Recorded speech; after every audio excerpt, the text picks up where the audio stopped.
Assalamualaikum warahmatullahi wabarakatuh. InsyaAllah kita mulakan kelas kita dengan Ummul Kitab Al-Fatihah.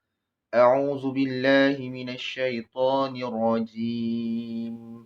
Bismillahirrahmanirrahim. Alhamdulillahi rabbil alamin. Ar-Rahmanir Rahim. Maliki yaumiddin. إياك نعبد وإياك نستعين اهدنا الصراط المستقيم صراط الذين أنعمت عليهم غير المغضوب عليهم ولا الضالين آمين. Baik, Alhamdulillah, syukur kepada Allah Subhanahu Wa Taala. Jadi hari ini insya-Allah kita akan menyambung semula pengajian kita. Kita masuk kepada unit 6. Tajuk kita hari ini berbunyi Mad Ta'zim. Sebut sama-sama, Mad Ta'zim. Okey, apa itu Mad Ta'zim dan apakah kadar harakat beserta misal-misalnya? Jadi itu adalah di antara perkara-perkara yang kita akan sentuh pada hari ini. Begitu juga dengan misal-misal bagi Mad Ta'zim. Okey, baik.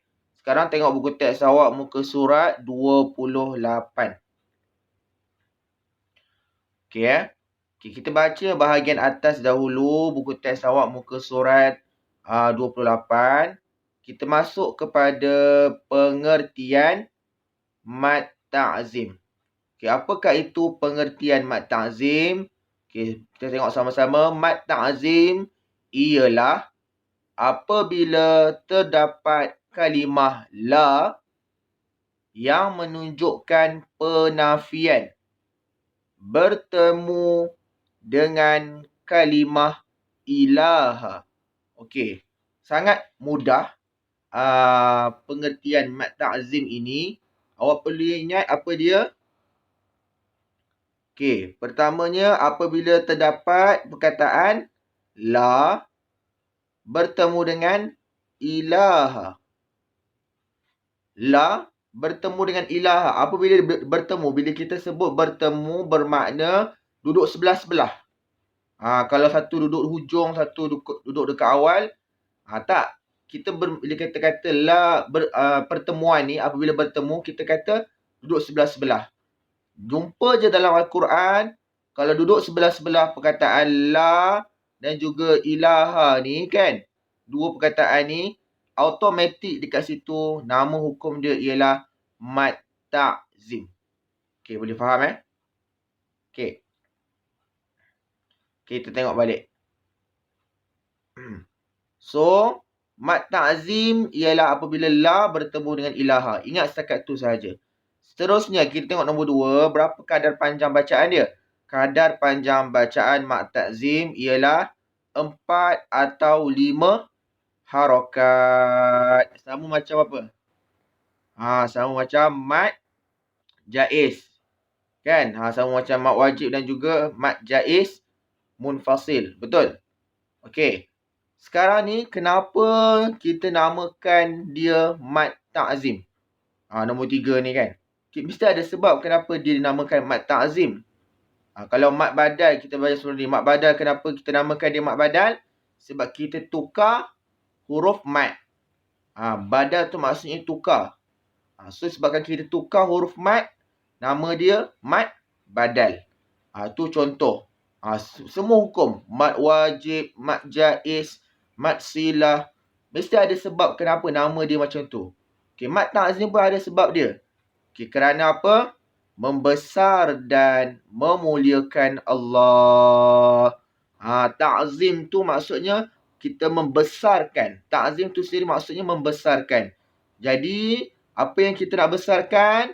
Bila kita baca perkataan la ilaha ni, la tu maksudnya tiada, ilaha maksudnya Tuhan. Kan? Kat sini apa yang kita nak muliakan adalah Allah. La ilaha illallah.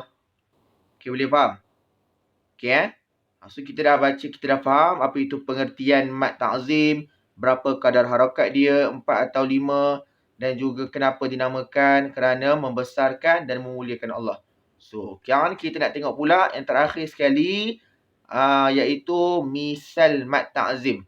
Okay, masih lagi pada muka surat 28. Okay. Cuba kita tengok misal pertama surah An-Naml ayat 26. Kita baca sama-sama.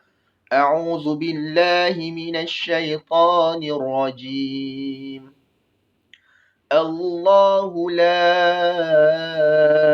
إله إلا هو رب العرش العظيم. Okay, dekat mana mad ta'zim dia? Dekat perkataan Allahu la ilaha. La ilaha, pertemuan la ilaha menunjukkan kepada hukum mad ta'zim. Macam Ustaz kata, mesti sebelah-sebelah macam ni. Baru kita panggil dia mad ta'zim. Okay, contoh yang kedua pula, kita tengok. Okay, a'udzubillahi minasyaitanirrajim. Fa'alam annahu la ilaha illallah. واستغفر لذنبك وللمؤمنين والمؤمنات. Sadaqallahul Azim, surah Muhammad ayat 19. So sama saja seperti yang atas, pertemuan la dan juga ilaha di sini kita sebut sebagai mad ta'zim. Dibaca berapa harakat? 4 atau 5 harakat. Okey, Ustaz ada satu soalan. Kalau kita tengok dekat perkataan la ilaha ni kan, sebenarnya ada satu hukum yang kita dah belajar sebelum ni. Kalau kita tengok dekat la ilaha ni pun ada juga hukum tu. Kita tahu la ilaha ni hukum dia ialah mad ta'zim. Tapi ada satu lagi hukum, kalau kita tengok betul-betul, ada juga dekat perkataan la ilaha. Siapa tahu apa dia? Jawapan dia ialah mad jaiz munfasil. Kita cuba tengok Kenapa Ustaz kata mad jaiz munfasil? Okay, cuba kita tengok kat sini. La, lam, alif. Okey, alif huruf apa? Huruf mad bertemu dengan hamzah. Di dalam satu kalimah atau dua kalimah? Di dalam dua kalimah. Kalimah pertama la, kalimah kedua ilaha. Bermakna dekat sini hukum dia sama juga, kita boleh sebut sebagai mad jaiz munfasil, sebab huruf mad bertemu dengan hamzah dalam dua kalimah. Kalau dalam satu kalimah mad wajib mutasil kan. Kalau dalam dua kalimah mad jaiz munfasil. Tapi kenapa dekat sini kita tak sebut je mad jaiz munfasil? Kenapa nak kena ada satu hukum baru yang berbunyi mad ta'zim ni? Nampak tak kat situ? Nak nampak kat sini sebenarnya hukum mad ta'zim ini seperti nama dia sendiri. Tujuannya untuk apa? Untuk membesarkan dan memuliakan Allah. Disebabkan kita nak besarkan dan memuliakan Allah, disebabkan itu ada satu hukum yang special. Nama dia mad ta'zim, hanya untuk membesarkan dan memuliakan Allah. Adapun sebenarnya kalau kita lihat di sini, kaedah bacaan, kadar harakat dia sama saja seperti mad jaiz munfasil. Kan? Dari segi dia punya huruf dan juga pertemuan huruf tu. Betul tak?